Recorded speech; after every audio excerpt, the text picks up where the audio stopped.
Tata management announces Tata sons IPO. Sir Das साहब थोड़ा clarity इस पर। टाटा मैनेजमेंट ने कुछ नहीं बोला है कि वो अपना आईपीओ लेके आ रहा है। ये आरबीआई ने जिस एनबीएफसी के तहत टाटा सन्स को डाला है, वो नियम ये कहता है कि आपको 1 से 1.5 साल के अंदर अपना आईपीओ लाना होगा। आगे चल के अपने को डीलिस्ट करा लें या कह दें कि हमें एनबीएफसी रहना ही नहीं ला रहे हम आईपीओ फिर। सो ये एक ट्रिगर है। और रही बात आपके दूसरे सवाल की कि इससे वैल्यू अनलॉकिंग कहाँ गया, वो सवाल गायब हो गया।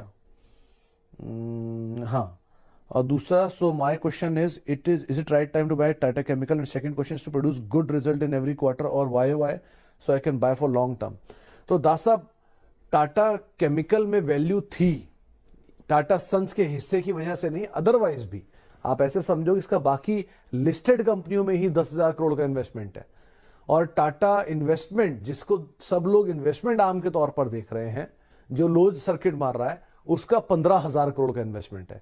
आप कहोगे उसकी बुक वैल्यू 4600 क्यों है? क्योंकि उसका नंबर ऑफ शेयर कम है। इसकी बुक वैल्यू 1000 क्यों है? क्योंकि उसका नंबर ऑफ शेयर ज्यादा है। तो इस पार्ट को भी आप ध्यान रखना।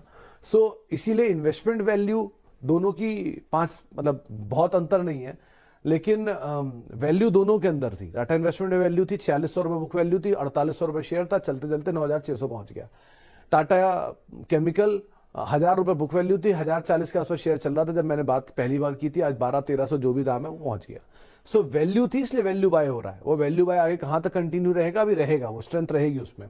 1500 पे जाके कहीं वो थकनी चाहिए, कंट्रोल होनी चाहिए। लेकिन अब मार्जिन ऑफ सेफ्टी आपका 250 रुपए कम हो चुका है। अब आपका 250 रुपए margin of safety upper side पे रह गया। अगर वो गया तो, नहीं गया तो होता यही टॉप हो। सो आपको कोई फॉल मिले उसका इस्तेमाल करिए, आराम से एंटर करिए, रिस्क नहीं है।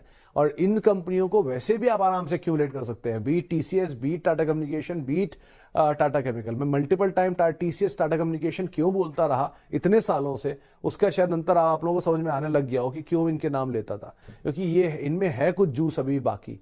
इस ग्रुप की मार्केट कैप 32 लाख करोड़ है। इस देश की सबसे बड़े ग्रुप है ये। Second best is Reliance group, 22 lakh crore. तो आप अंतर समझो, 32 लाख करोड़ और 22 लाख करोड़ में। वहां पर लिस्टेड एक कंपनी या 2 कंपनियां मैक्स, 3 मान लीजिए चलिए।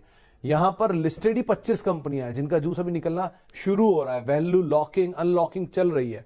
एक आम टाटा टेक ने अपनी, टाटा मोटर ने टाटा टेक निकाली, तब उसका इतना वेल्थ क्रिएट हो गया कि एक्स्ट्रा 50,000 करोड़ की एक नई कंपनी खड़ी हो गई।